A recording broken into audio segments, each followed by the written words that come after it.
Hey Star Wars fans, welcome back to my channel. Or if you're new here, my name's Patrick, I'm DadOfXander, and I love Star Wars. I love talking Star Wars. I love showing off my Star Wars collection in this viral Star Wars basement. So if that's you, please hit that subscribe button and come along on this journey with me.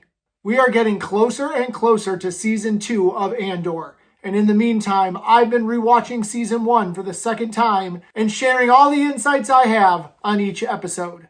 However, I'm starting to cut it a little close. As of filming this video, I have got less than 2 weeks until Andor Season 2 comes out. So I'm not going to have enough time to do a video on every episode. So after this video, in which I am going over Episode 6 of Season 1, I'm going to make 2 more Andor videos. And I'm going to do them for the 3 episode arcs that this show does. So I'll have one episode where I'll give you all my thoughts on 7, 8, and 9. And I'll have one video where I'll give you all my thoughts on 10, 11, and 12. So buckle up, because if you love Andor, we're going to talk about it.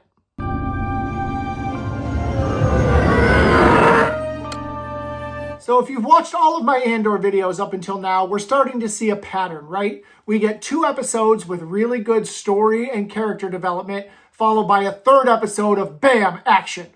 Well, this is our 3rd episode, so we've got the action.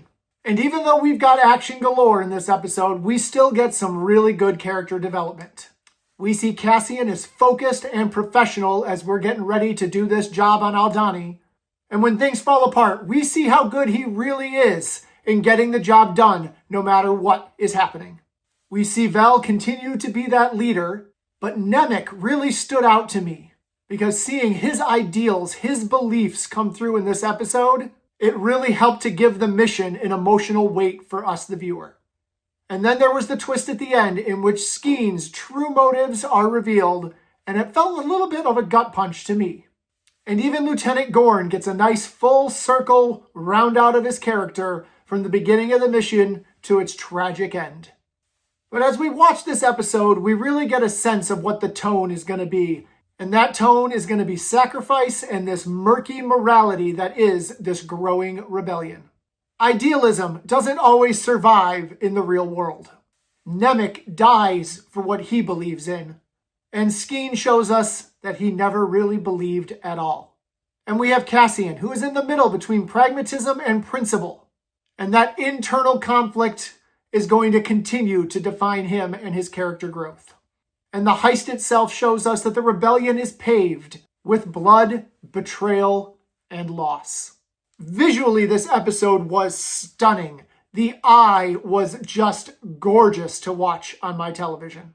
This breathtaking, swirling meteor shower was one of the most beautiful things I've seen in Star Wars almost ever.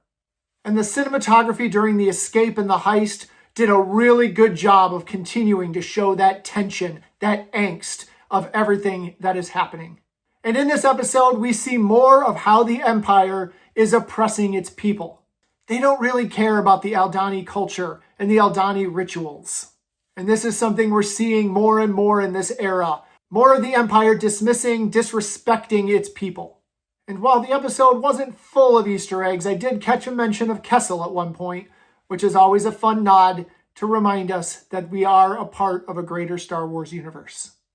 But one thing that irks me about the episode, if this planet is holding on to that many credits, it is the safe place of Imperial payroll. Why was there not one stormtrooper on site? It seems like it was heavily underguarded. And I don't know if that's a plot hole or just me, but that didn't sit right with me. And that's episode 6 of Andor. It was intense. It was emotional. It was beautiful. It's Star Wars storytelling at its finest. Grounded, real, and the stakes are high. As I mentioned at the beginning of this video, I'm going to change my video structure up for the end of this first season so that I'm ready to go for Season 2. So my next video on Andor is going to contain the next 3 episodes as we talk about them in one big chunk.